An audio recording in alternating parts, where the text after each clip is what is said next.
नमस्कार, आभार और अभिनंदन।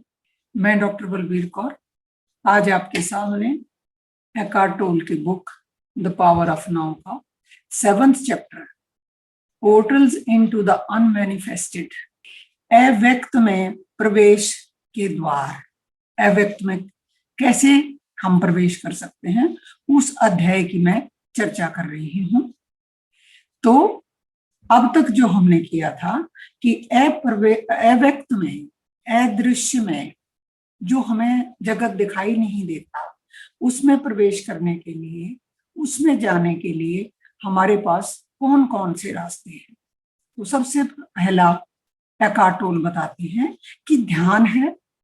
ध्यान सबसे श्रेष्ठ द्वार है जिसके द्वारा हम उस जगत में प्रवेश कर सकते हैं जो हमें दिखाई नहीं देता, जो अदृश्य है। उसके बाद है ची का स्रोत, उसके बाद है ड्रीमलेस स्लीप। फिर इसके अलावा उन्होंने और भी द्वारों की चर्चा की है, जिसमें काफी महत्वपूर्ण जो है वो है नाउ, अब, प्रेजेंट मोमेंट में विद्यमान रहना भी वो द्वार है जहां से हम वहां पहुंच सकते हैं। फिर है सेसेशन ऑफ थिंकिंग, सोच पर विराम लगाना, सोच को रोकना। जहां सोच बंद हो जाती है वहीं पर हम उस द्वार में जाने के लिए हमारे लिए रास्ता खुलना आरंभ हो जाता है। इसी के अंदर है सरेंडर, समर्पण। जब हम समर्पण कर देते हैं, यानी जो है उसके प्रति हम विरोध ना करके पूर्ण रूप से जब स्वीकार भाव में जीते हैं, तो उसको हम समर्पण कहते हैं। इसके साथ साथ ही पाठक ने कहा है क्या प्यार भी अव्यक्त में जाने का द्वार है? तो लेखक कहते हैं कि नहीं, वो द्वार नहीं है, बल्कि द्वार में से गुजर कर आने वाला वो एक बिंदु है जो हमें आगे बढ़ने में, अव्यक्त में जाने में मददगार करता है। अन्य मुख्य द्वारों में से जो और रास्ते हैं उनमें है साइलेंस, मौन। मौन के बारे में हम चर्चा कर चुके हैं। अब हम जो चर्चा कर रहे थे पहले सत्र में, तो उसमें हम स्पेस की बात कर रहे थे, आकाश की बात कर रहे थे, शून्यता की बात कर रहे थे। तो उन्होंने कहा कि आकाश भी एक ऐसा द्वार है, शून्यता, एम्प्टीनेस एक ऐसा द्वार है जिसके द्वारा हम उस जगत में जा सकते हैं जो हमें दिखाई नहीं देता, उस जगत में जहां से हम आते हैं, हमारा स्रोत है। तो पाठक पूछते हैं, लेखक को कहते हैं कि you seem to be implying that emptiness or nothing is not just nothing. वो कहते हैं कि हमें लगता है कि आप जो कह रहे हैं कि जो emptiness है, खालीपन है, और जो nothing है, ये वास्तव में या just केवल nothing ही नहीं है, बल्कि there is some mysterious quality, इसमें कुछ रहस्यात्मक गुण है। जो what is this nothing, तो जो ये रहस्यात्मक गुण है ये क्या है? तो दूसरे शब्दों में क्लियर और स्पष्ट करके मैं कहना चाहूंगी कि पाठक पूछते हैं कि आपके कहने का अर्थ लग रहा है कि खालीपन और कुछ नहीं, केवल कुछ नहीं ही नहीं होता, बल्कि उसमें कुछ रहस्यमय गुण भी होता है। यह कुछपन क्या होता है? तो पूछते हैं फिर ये नथिंग क्या है? अगर उसमें कोई गुण है तो फिर ये नथिंगनेस नहीं हुई, तो नथिंग नहीं है तो फिर क्या है? लेखक कहते हैं कि आप ऐसा प्रश्न पूछ नहीं सकते। दरअसल आपका मन आपको कुछ नहीं को कुछ बनाने की कोशिश कर रहा है। वो कहते हैं ये आपके मन की चाल है, यह नथिंग को कुछ ना कुछ बनाकर बीच में अपनी अड़चन डालना चाह रहा है, क्योंकि जैसे ही आप इसे कुछ बना देंगे त्यों ही आप इसे खो देंगे। अगर कुछ बन जाएगा ये, तो ये अपने वास्तविक स्वरूप को खो देगा। इस कुछ नहींपन में, इस नथिंग में, यानी आकाश में, यानी शून्यता में, खालीपन में, स्पेस में, यह शून्यता क्या है? यह शून्यता जो सेंसेस के द्वारा हम देखते हैं, परसीव करते हैं, उस संसार में अप्रकट का मूर्त रूप है। ये जो शून्यता है और जो जगत में हम देख रहे हैं, जो देख रहे हैं उसका प्रकट रूप एक्सटर्नलाइज्ड उसका व्यू जो है वो ये शून्य है, वह ये आकाश है। कुछ नहींपन यानी आकाश इस इंद्रिय गम्य, इंद्रियों के द्वारा देखे जाने वाले संसार में अप्रकट का मूर्त रूप होना ही है, उसकी अपीयरेंस ही है। अगर हमने इस जगत की, दिखने वाले जगत का प्रकट रूप देखना है तो वो प्रकट रूप, अव्यक्त का जो प्रकट रूप है वो जगत में शून्य के द्वारा, आकाश के द्वारा, खालीपन के द्वारा दिखाई देता है। कोई इसके बारे में केवल इतना ही कह सकता है, हालांकि ये भी एक तरह का विरोधाभासी होगा, कि इसे ज्ञान का विषय नहीं बनाया जा सकता, इसको नॉलेज का विषय नहीं बनाया जा सकता, इसके बारे में हम ज्ञान इकट्ठा नहीं कर सकते। यानी आप अगर कहें कि नथिंगनेस पे हम पीएचडी करना चाहते हैं तो वो आप पीएचडी नहीं कर सकते। वैज्ञानिक लोग जब आकाश को या स्पेस का अध्ययन करते हैं तो आमतौर पर वे इसे कुछ बना देते हैं और इस तरह उसके एसेंस से, उसके ट्रू स्वरूप से, उसके सार से पूर्णतया चूक जाते हैं। क्योंकि अगर इसको कुछ बना दिया तो जो इसका अपना खालीपन होने का जो महत्व है वह खत्म हो जाता। इसलिए आपको हैरानी होगी कि शायद जो नवीनतम सिद्धांत अब प्रतिपादित किया गया है उसमें यह कहा गया है कि आकाश कतई खाली नहीं है, वह पदार्थों से भरा हुआ है। जैसे हम एक कमरे में बैठे, उसमें कुर्सी है, मेज है, पलंग है, टीवी है और दूसरी चीजें हैं।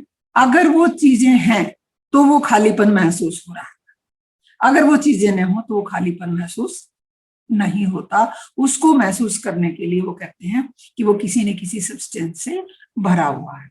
जब कोई आप सिद्धांत बना लेते हैं, गढ़ लेते हैं, स्थापित कर लेते हैं तो उसे साबित करने के लिए प्रमाण जुटाना कोई मुश्किल काम नहीं होता है, कम से कम तब तक जब तक हम कोई और नया सिद्धांत प्रतिपादित नहीं कर लेते और कोई नया सिद्धांत नहीं आ जाता। तो फिर क्या हुआ, कुछ नहीं आपके लिए अप्रकट का प्रवेश द्वार तभी बन सकता है जब इसे आप समझने की, इसे पकड़ने की कोशिश ना कर रहे। अगर आप इसको समझने की कोशिश करेंगे, पकड़ने की कोशिश करेंगे, इसके भीतर जाने की कोशिश करेंगे तो आप नहीं कर सकते। अगर बिना कुछ सोचे समझे, बिना कोई विचार बनाए अगर हम इस शून्य को मानते हैं और उस शून्य में जाते हैं तो हमें अवश्य ही अप्रकट पर जाने का द्वार प्राप्त होता है। तो कहते हैं लेकिन क्या इस समय हम वही तो नहीं कर रहे हैं? जब हम ये बातचीत कर रहे हैं तो पाठक पूछते हैं क्या इस समय हम वही तो नहीं कर रहे? लेकिन वो जवाब देते हैं कि बिल्कुल नहीं, मैं तो आपको वो संकेत दे रहा हूं जिससे आप अपने जीवन में किस तरह अप्रकट के आयाम को ला सकते हो। जो अदृश्य है, जो नहीं देखे जाने वाला संसार है, उसके उस डायमेंशन से आपको परिचित करा रहा हूं जिससे कि हम उसमें प्रवेश पा सके। वो कहते हैं कि आकाश का कोई अस्तित्व नहीं होता। अस्तित्व का अर्थ क्या है? वजूद। जैसे शरीर का होना है जो कि स्पष्ट दिखाई देता है, तो इस तरह से स्पष्ट दिखाई देना, उसका वजूद जो है वह, अगर हम आकाश की बात करें तो आकाश का ऐसा कोई वजूद नहीं है। आप इसीलिए आकाश को नहीं समझ पाते क्योंकि आकाश का कोई अपना आकार, अपना कोई शरीर नहीं है। वह अलग खड़ा दिखाई नहीं देता, लेकिन भले ही उसका कोई अस्तित्व ना हो, शरीर का अस्तित्व ना हो, यह हर अन्य चीज के अस्तित्व को संभव बनाता है। अगर आकाश ना हो तो जो हमारे आसपास सभी चीजें हैं वो दिखाई नहीं देंगी, यानी इसके होने से ही अन्य चीजों का होना संभव हो पाता है, यानी दूसरी चीजों को ये संभव बनाता है। इसी तरह से निशब्दता का भी कोई आकार नहीं होता, लेकिन वो मौन को जन्म देता है। अस्तित्व नहीं होता है और ना ही अप्रकट का होता है, यानी निशब्द और मौन का भी अस्तित्व नहीं होता है और ना ही अप्रकट का होता है। तो तब क्या होता है? जब आप आकाश में स्थित वस्तुओं को अपना ध्यान हटा लेते हो और आकाश के ही प्रति सजग हो जाते हो तो उसका क्या अर्थ होगा? वो कहते हैं इस कमरे का जो सार है, इसमें जो तस्वीरें हैं, फर्नीचर है, दूसरी चीजें हैं, यह क्या है? ये तस्वीरें आदि इस कमरे में है, लेकिन ये चीजें कमरा नहीं है। अगर हम कहें कि कमरा क्या है, क्या ये जो चीजें इसमें रखी हैं इसने कमरे को बनाया है? नहीं, इसने कमरे को नहीं बनाया है। फर्श, दीवारें और छत कमरे की सीमाओं को डिफाइन करती है। जिसका फर्श है, जो इसकी छतें हैं, जो इसकी दीवारें हैं, वो इसकी सीमाओं को डिफाइन करती हैं, लेकिन वो भी कमरा नहीं है। अगर हम कहें कि क्या फिर वो कमरा है, तो वो भी कमरा नहीं है। तो फिर कमरे का एसेंस क्या हुआ, वास्तव में कमरा क्या हुआ, यानी वो मुख्य चीज क्या है जो इसे कमरा बनाती है? आकाश। निसंदेह ये खाली स्थान जिसके बिना ये कमरा नहीं होगा, क्योंकि स्थान कुछ नहीं है, स्थान नथिंग है। इसलिए हम कह सकते हैं कि जो वहां नहीं है उससे ज्यादा महत्वपूर्ण है जो वहां है। इसलिए आकाश जो कि तुम्हारे चारों ओर है, के प्रति जागृत, सचेत और अवेयर हो जाओ। जो चीज तुम्हारे आसपास है उसके प्रति आप अवेयर हो जाओ, क्योंकि वह महत्वपूर्ण है। इसके बारे में सोचो मत, जैसा ये है वैसा ही महसूस करो। नथिंग पर ध्यान दो। नथिंग क्या है उसके ऊपर ध्यान दो। जब तुम ऐसा करते हो तो तुम्हारे भीतर, तुम्हारी कॉन्शियसनेस में एक शिफ्ट जगह ले लेता है, एक परिवर्तन आता है। वो परिवर्तन क्या है? वो कहते हैं जानते हो ऐसा क्यों है? उसका कारण बताता हूं। कमरे की खाली जगह में रखी हुई वस्तुओं जैसे फर्नीचर हैं, दीवारें हैं, वो सामान की तरह ही आपके मन में भी मानसिक सामान भरा हुआ है। अगर हम मानसिक दृश्य को देखें तो मानसिक ऐसा सच कुछ भी नहीं है, लेकिन अगर उसमें विचार हैं, इमेजेस हैं, भावनाएं हैं, इमोशंस हैं, वो क्या है? वो उसका सामान है। जिस प्रकार मानसिक सामान भरा होता है हमारे अंदर, उसी तरह से खाली जगह में रखी हुई वस्तुएं, फर्नीचर आदि भी आकाश में खाली स्थान में भरी होती हैं। तो आकाश का फिर आंतरिक प्रतिरूप क्या है? चेतना, यानी आकाश के बराबर क्या है? कॉन्शियसनेस जो हमारी है, जो हमारे मानसिक रूप के अंदर इमोशंस, फीलिंग्स, आइडियाज, थॉट्स का स्थान रखते हैं हमारी कॉन्शियसनेस के सामने, उसी तरह से ये फर्नीचर, ये फर्श, छतें, दीवार खालीपन के सामने उसका अस्तित्व है। यानी जो आपके मानसिक सामान को उसी प्रकार अस्तित्व प्रदान करती है जैसे आकाश सभी चीजों को अस्तित्व प्रदान करता है, वह है हमारी कॉन्शियसनेस और आकाश की हम यहाँ तुलना कर सकते हैं। इसलिए अगर आप अपना ध्यान चीजों से हटा लें, जैसे कोई खाली जगह में रखी चीजों को हटा ले, तब आपका ध्यान अपने आप ही मानसिक सामान से भी हट जाएगा। यानी कमरे में रखे हुए सामान से अगर हम ध्यान हटा लेते हैं, उसी प्रकार से हमारे भीतर जितने भी विचार हैं, भावनाएं हैं, इमेजेस हैं और इमोशंस हैं, उनसे अगर हम ध्यान हटा लें तो हमारा ध्यान अपनी कॉन्शियसनेस की तरफ लग जाएगा, चेतनता की तरफ हो जाएगा। दूसरे शब्दों में हम कह सकते हैं कि स्पेस के बारे में और मौन के बारे में, निशब्दता के बारे में एक साथ आप सोच नहीं सकते और सजग नहीं रह सकते। वो कहते हैं कि जो आपका मौन रहना है, या आपकी कॉन्शियसनेस है, या आपका आकाश या खालीपन है, उसके बारे में दो चीजें एक साथ नहीं कर सकते। आप सोच नहीं सकते और सजग नहीं रह सकते। या तो आप सोच सकते हैं या आप सजग रह सकते हैं, दोनों में से एक चीज हो सकती है। यानी सोचना और सजग रहना एक साथ नहीं हो सकता।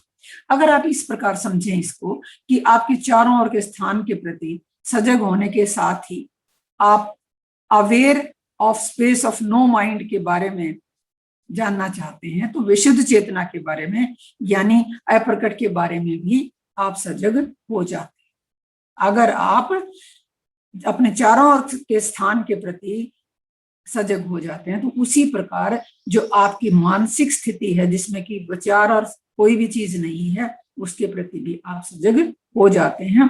यानी विशुद्ध चेतना के बारे में और अप्रकट के बारे में सजग हो जाते हैं, आपको बोध होना शुरू हो जाता है। इस तरह आकाश का चिंतन करना, ध्यान करना आपके लिए एक प्रवेश द्वार बन जाता है।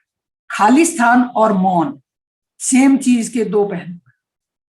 खाली स्थान स्पेस और साइलेंस मौन एक ही चीज के दो पहलू हैं, सेम किसके, नथिंग के, आकाश के, एम्प्टीनेस के।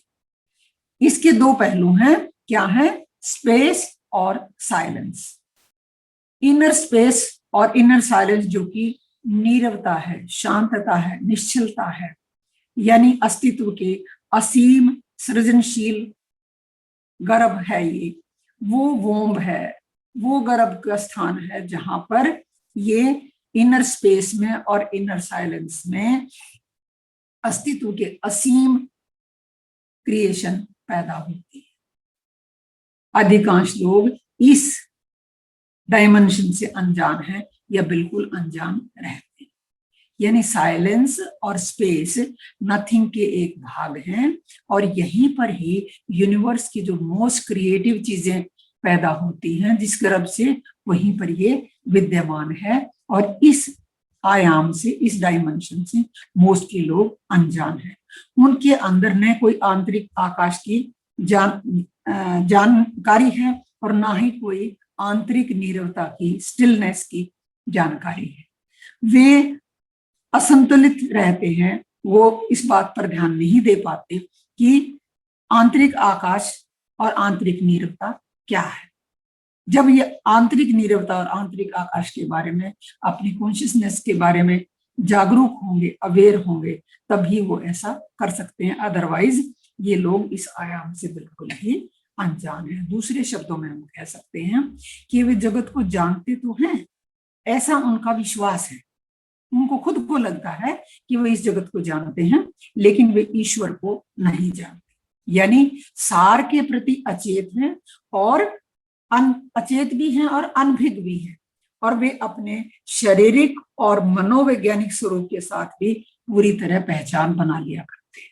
क्योंकि शारीरिक और साइकोलॉजिकल जो उनका स्वरूप है उसके साथ अपनी पहचान बनाए रखते हैं, इसलिए वे उनको विश्वास था कि हम जानते हैं, लेकिन वास्तव में वे ईश्वर को, सार तत्व को नहीं जानते। क्योंकि हर रूप अस्थिर होता है, स्थायी नहीं होता, इसलिए वह इस बात से भयभीत भी रहा करते हैं। इनको डर रहता है कि उन्हें खुद को तथा दूसरों को समझने में भारी गलती का कारण बन ना जाए, और जगत को देखने के जो उनका डिस्टॉर्टेड नजरिया है उसका भी कारण यही होता है कि वे अपनी पहचान मन के साथ बनाए रखते हैं। मन के साथ पहचान जब वो तोड़ देंगे तब भी वो कॉन्शियसनेस को, तभी वो खालीपन को, नथिंगनेस को, आकाश को, शून्यता को महसूस कर पाएंगे। यदि अंतरिक्ष से टपकी कोई आपदा आ जाती है, कोई कॉस्मिक कन्वल्शन आ जाता है और उससे संसार का अंत हो जाता है, तो भी अप्रकट, अदृश्य उससे पूरी तरह से अनअफेक्टेड रहेगा, अप्रभावित रहेगा। अदृश्य, अप्रकट, ना दिखाई देने वाला संसार इतना व्यापक, विशाल और अपने आप में इतना, जो कह सकते हैं कि सब सारे सृष्टि का करता है वो, अगर कोई भी विपदा आ जाए, कॉस्मिक कन्वल्शन भी कोई आ जाए, तो भी इसको बाल भर भी नुकसान नहीं हो सकता।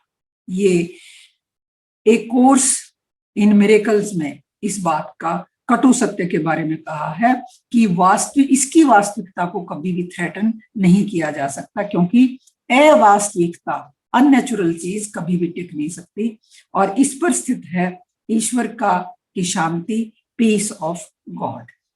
अगर आप हृदय के अदृश्य के साथ, अव्यक्त के साथ होश पूर्ण होकर जुड़े रहते हैं, तो आप प्रेम की कदर करते हो और गहराई से प्रकट करके इसको सम्मान भी देते हो।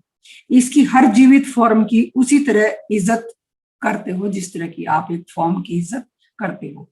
यानी जीवन के हर रूप को, चाहे वो दिखाई देता है या नहीं दिखाई देता, आप उसके रूप से परे उसके अखंड जीवन की अभिव्यक्ति को की तरह ही लेते हो।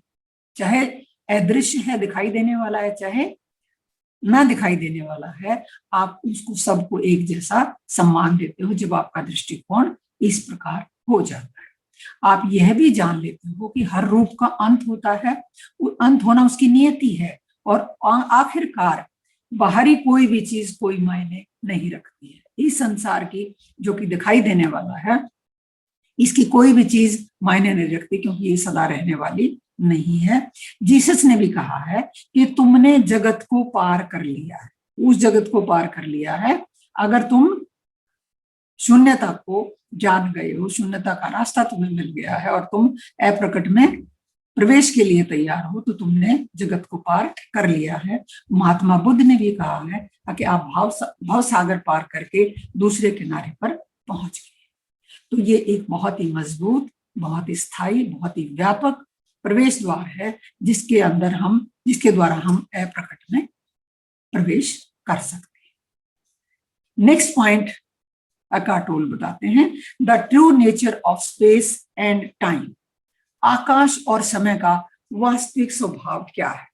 आइए आप इस पर गौर करते हैं कि जो ये मौन है, साइलेंस के अलावा मौन किसी भी चीज का अस्तित्व नहीं होता, यानी केवल निशब्दता ही होती है, और आपके लिए तो वह साइलेंस जैसी होती ही नहीं। क्यों नहीं होती? क्योंकि आप उसके बारे में जानते ही नहीं हैं। जब कोई शब्द होता है, जब कोई ध्वनि होती है, जब कोई आवाज होती है, तभी निशब्दता का पता चलता है। जैसे अभी हमने जाना कि खाली स्थान का हमें तभी पता चलता है जब वहां पर हम होने वाले पदार्थों को भी जान लेते हैं। इसी प्रकार निशब्दता का, मौन का भी तभी पता चलता है जब कोई आवाज होती है। इसी प्रकार यदि केवल आकाश ही होता, केवल खाली स्थान ही होता जिसमें कि कोई भी वस्तु ना होती, तो आपके लिए जैसे आकाश होता ही नहीं, आकाश का अस्तित्व हमारे लिए नहीं होता। अपने आप को कॉन्शियसनेस के, चैतन्यता के लिए एक ऐसे बिंदु के रूप में कल्पना कीजिए जो कि आकाश की व्यापकता में तैर रहा है। आपकी जो कॉन्शियसनेस है उसको एक ऐसे बिंदु के रूप में देखिए जो कि खाली स्थान में तैर रहा है। उसमें न कोई तारा है, न कोई आकाशगंगा है, केवल खालीपन है, रिक्तता है, शून्यता है। अचानक ही आपको आकाश की विशालता का, व्यापकता का आभास होगा, लगेगा जैसे वह है ही नहीं। क्यों? जब बहुत छोटा सा बिंदु के आप कल्पना करेंगे तो आकाश जो है उसकी व्यापकता, विशालता कितनी बड़ी हो जाएगी उसका आप अंदाजा लगा ही नहीं सकते। तब आपको न कोई गति लगेगी और न ही यहां से वहां तक कोई हलन चलन लगे, कोई हिलना जुलना नहीं रहेगा, बिल्कुल स्थिरता का आभास होगा। यानी आकाश को अस्तित्व में आने के लिए, कोई फासला बताने के लिए कम से कम दो बिंदुओं का संदर्भ तो चाहिए। यानी जब एक लाइन है, दो बिंदु है, एक इस तरफ इस तरफ, तभी पता चलता है कि बीच में लाइन है। इस प्रकार वो कहते हैं आकाश का आभास करने के लिए दो बिंदुओं का संदर्भ तो चाहिए, दो बिंदुओं की बात तो होनी ही चाहिए। आकाश का अस्तित्व तभी होता है जब एक के दो हो जाते हैं, दो के 10,000 हो जाते हैं। जैसा कि लाओ त्से ने बताया है कि दिखने वाले संसार अगर है तो ही ना दिखने वाला संसार है, अप्रकट संसार है, अव्यक्त संसार है, शून्यता है आकाश। तब आकाश अधिक से अधिक व्यापक और विशाल हो जाता है। इस तरह संसार और आकाश का जन्म साथ साथ होता है। ये कितनी अचंभे की, हैरानी की बात है कि इस तरह संसार और आकाश का जन्म साथ साथ होता है। स्पेस या आकाश के बिना कुछ भी नहीं हो सकता, फिर भी आकाश कुछ नहीं, नथिंग है। ब्रह्मांड के अस्तित्व में आने से पहले, अगर आप कहना चाहें कि बिग बैंग के आने से पहले कोई विशाल रिक्त स्थान नहीं था जिसे कि भरा जाना हो, तो न कोई आकाश था, न कोई चीज थी, केवल अप्रकट, अदृश्य था, अद्वैत केवल एक, जिसमें दूसरा की कोई गुंजाइश नहीं थी, केवल एक ही था। जब 101 से 10,000 चीजें हो गई, अचानक वहां स्पेस या आकाश का अस्तित्व दिखाई देने लगा। जब वो सब कुछ एक था तो उस समय कुछ भी दिखाई नहीं देता था, आकाश दिखाई नहीं देता था। जब ये चीजें 1 से 10,000 हो गई, इतनी ज्यादा हो गई, तो आकाश का आभास होना शुरू हो गया। और स्पेस, या अचानक वहां पर स्पेस और आकाश का अस्तित्व दिखाई दिया जिसने और बहुतों को होने दिया। ये आकाश फिर आया कहां से? क्या ये ईश्वर द्वारा रचा गया है ताकि वह अपनी सृष्टि को उसमें रख सके? ऐसे कई प्रश्न सामने आए तो लेखक ने जवाब दिया है, नहीं, बिल्कुल नहीं। आकाश या स्पेस कुछ नहीं है, नथिंग है, इसलिए इसे कभी क्रिएट नहीं किया गया, कभी रचा नहीं गया। जो कुछ नहीं है उसको कैसे रचा जाएगा?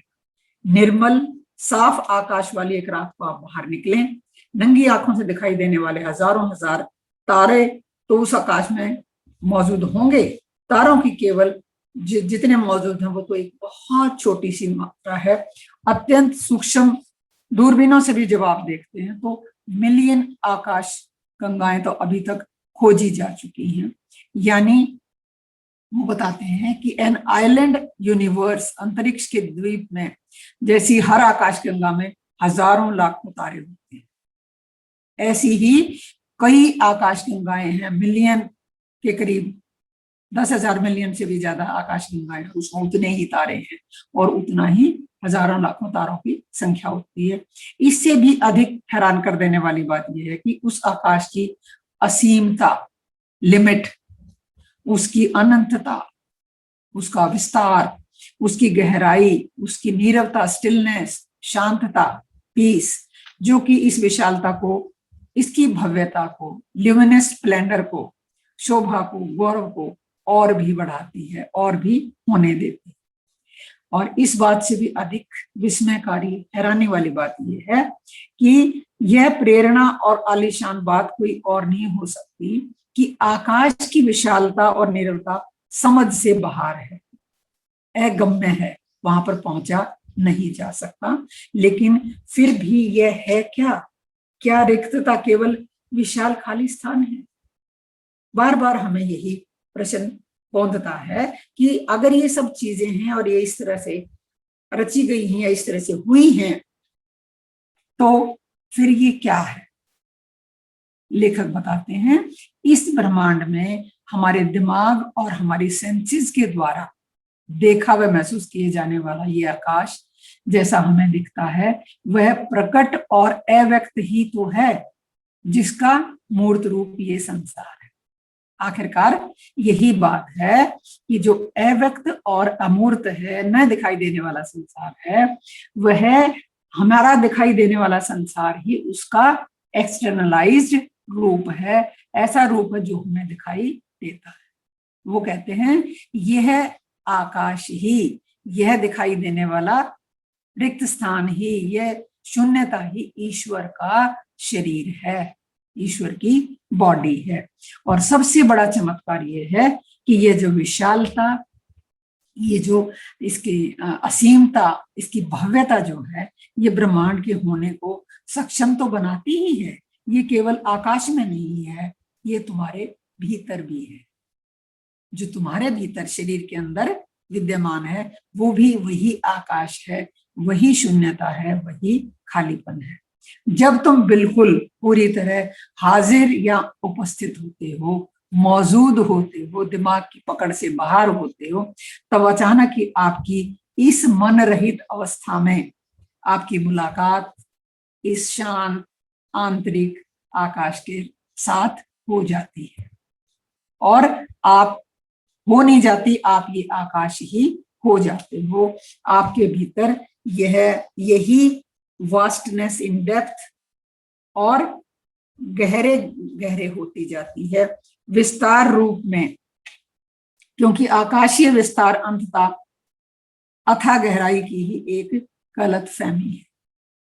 अगर हम इसको देखें तो यह एक गलत फहमी लगती है, लेकिन हमारे भीतर और बाहर ये पूरी ही एक जैसा गहरा विशाल आकाश विद्यमान है। और यह N attribute of the one transcendental reality है, यानी पारलौकिक वास्तविकता का यही एक गुण है कि यह व्यापक होती है, असीम होती है, विशाल होती है। आइंस्टाइन ने इसके बारे में कहा है कि space and time are not separate. आकाश और समय अलग नहीं है। नेक्स्ट पॉइंट जो उन्होंने दिया है, अव्यक्त में प्रवेश करने के द्वार के रूप में, तो आइंस्टाइन कहते हैं स्पेस और टाइम अलग नहीं है।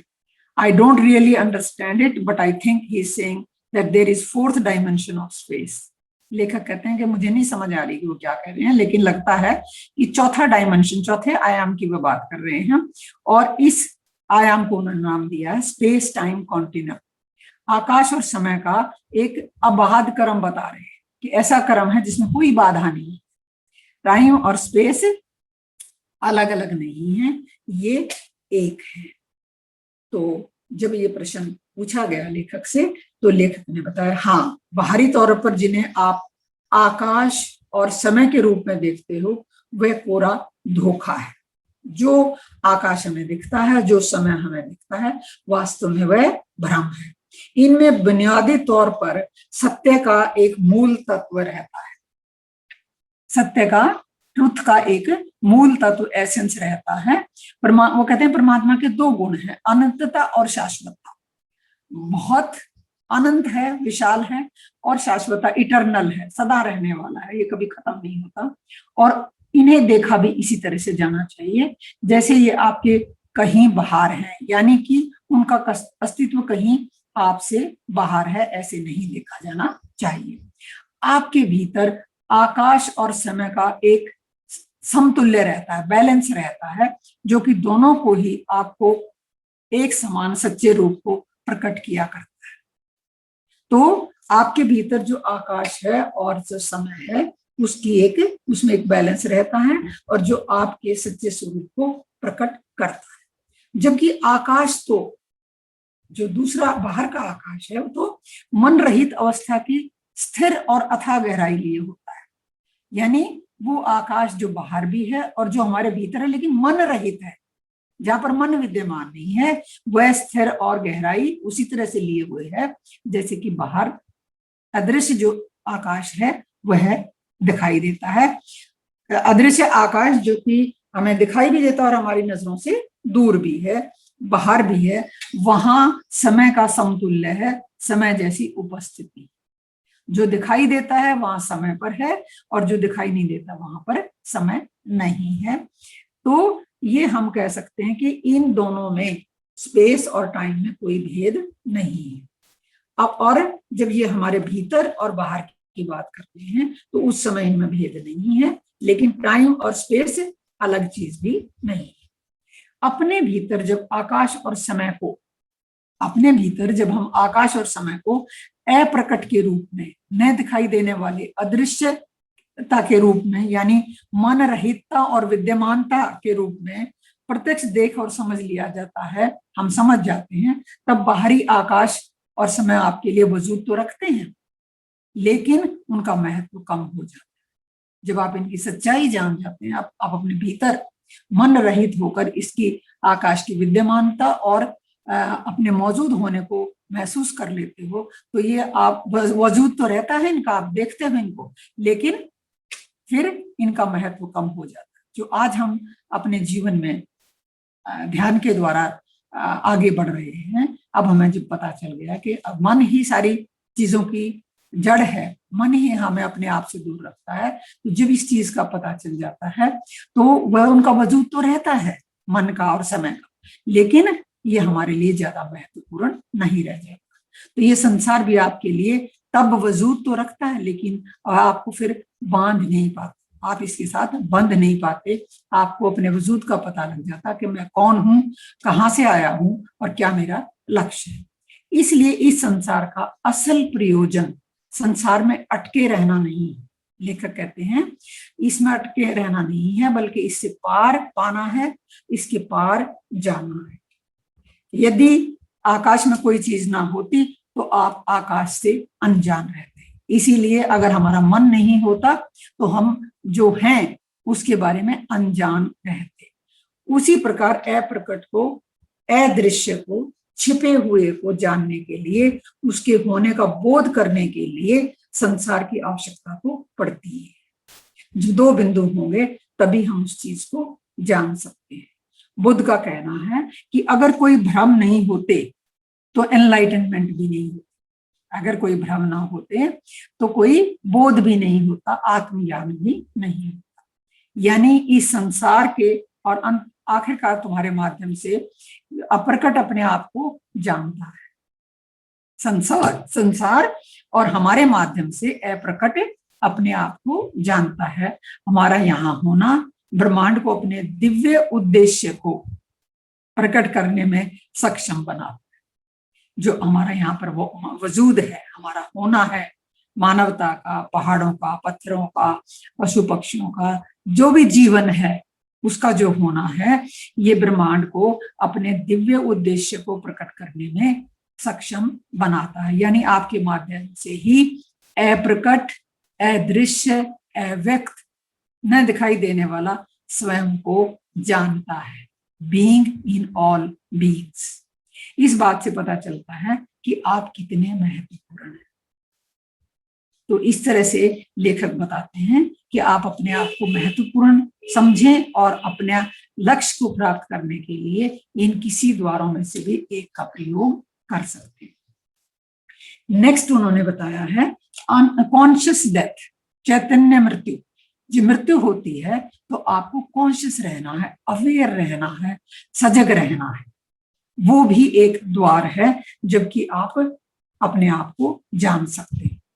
यानी स्वप्न रहित निद्रा के अलावा, ड्रीमलेस जो स्लीप है हमारी, उसके अलावा भी एक और अपने आप स्वतः ही इनवॉलेंट्री अपने आप आता है, एक आवश्यक और स्वाभाविक प्रवेश द्वार है। ऐसा प्रवेश द्वार जो अपने आप हमारे सामने आता है। और ये द्वार कौन सा है? यह है शारीरिक मृत्यु के समय जो कुछ देर के लिए खुलता है। जब हमारी मृत्यु होती है तो उस समय ये द्वार थोड़ी देर के लिए खुलता है। और इसका हम फायदा कब उठा सकते हैं? इसके साथ एक कैसे हो सकते हैं? अपने आप को जानने में, अपने आप के होने को जानने में कैसे सक्षम हो सकते हैं कि अगर हमने अपने जीवन काल में आध्यात्मिक बोध के अन्य सभी अवसरों को जानने का प्रयत्न किया लेकिन हम चूक गए हैं, तब भी एक अंतिम द्वार हमारे लिए मौजूद है। यानी जब आपका देहावसान होगा, जब आपकी डेथ होगी, जब आपकी मृत्यु होगी, तो यह वह द्वार उस समय खुलने वाला है। लोगों के द्वारा हमने अनेक किस्से सुने हैं जिन्होंने इस द्वार को एक किसी ने चमकती रोशनी के रूप में बताया है, कईयों ने बताया है कि वो शीतलता का वहां पर बहुत अनुभव होता है, परम सुख होता है, परम शांति होती है। तिब्बतन बुक ऑफ डेड में भी इसे कहा गया है कि शून्यता का बिना रंगों वाला प्रकाशमान वैभव, ऐसा ल्यूमिनस स्प्लेंडर, ऐसी भव्यता, ऐसी विशालता जो कि बिना रंगों वाली है, जहां पर रोशनी ही रोशनी है, जो कि और वही हमारा स्वरूप है।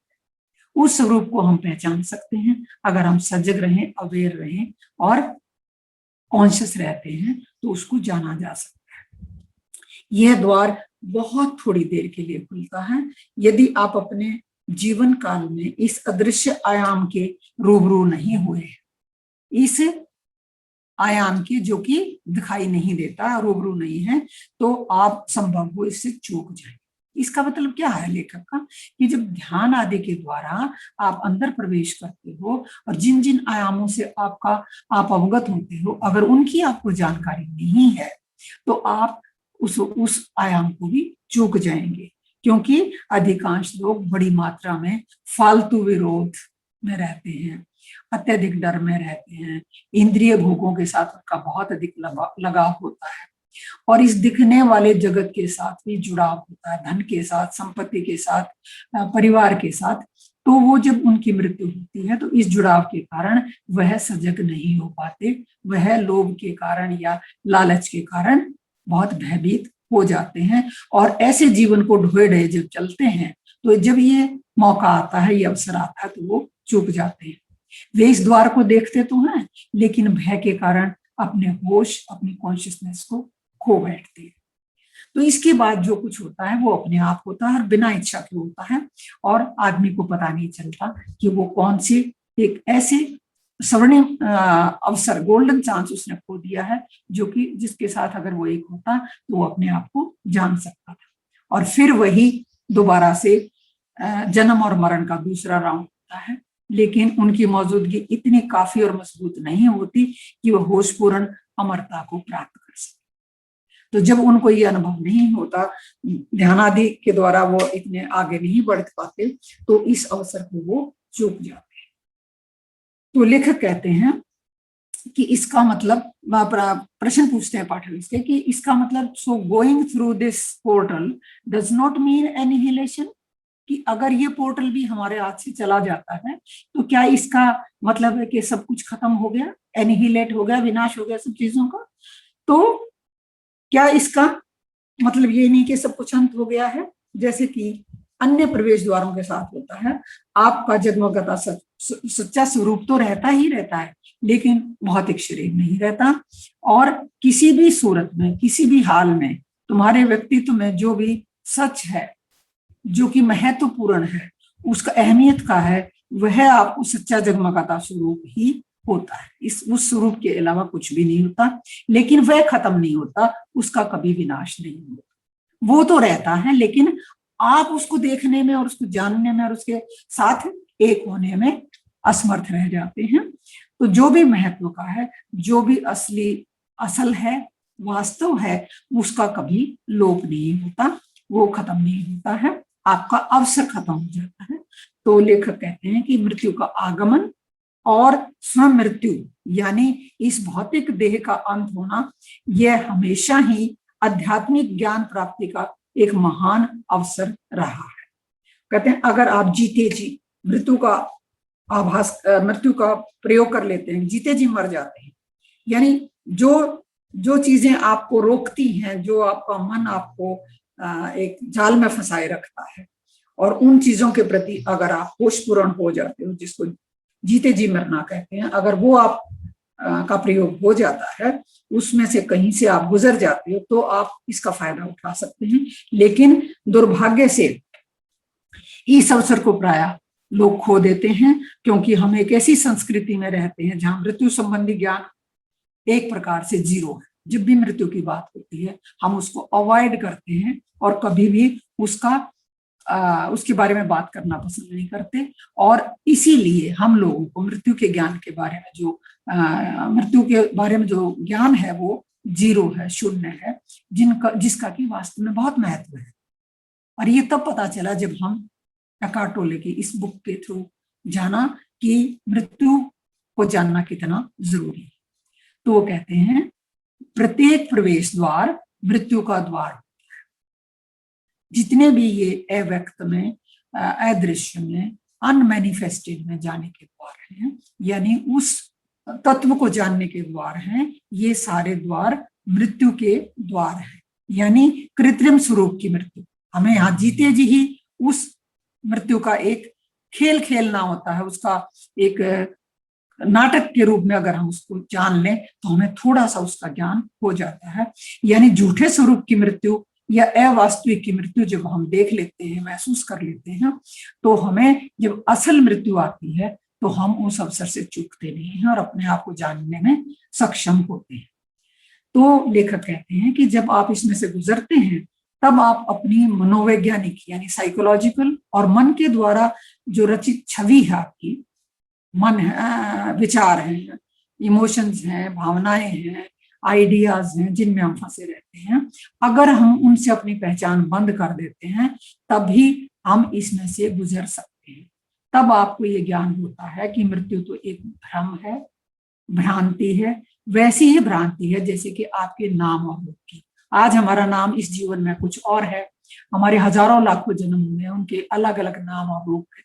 क्या वो नाम और रूप की कोई पहचान है आज? नहीं, हमारी पहचान नहीं है। उस तत्व की पहचान है जिसने हमें इस शरीर में आने के लिए और जिंदा रहने के लिए मौका दिया है।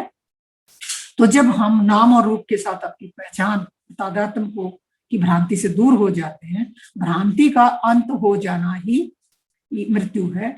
और मृत्यु तभी दुखदाई होती है जब आप भ्रांति से चिपके रहते हैं। अंत में लेखक कहते हैं कि जितने भी ये अदृश्य में जाने के प्रवेश द्वार हैं, इनका पूर्ण रूप से अगर लाभ उठाया जाता है तो हम अपने आप को जान सकते हैं। यहीं पर हमारा ये चैप्टर खत्म होता है। मैं आपसे विदा लेती हूँ। बहुत बहुत धन्यवाद।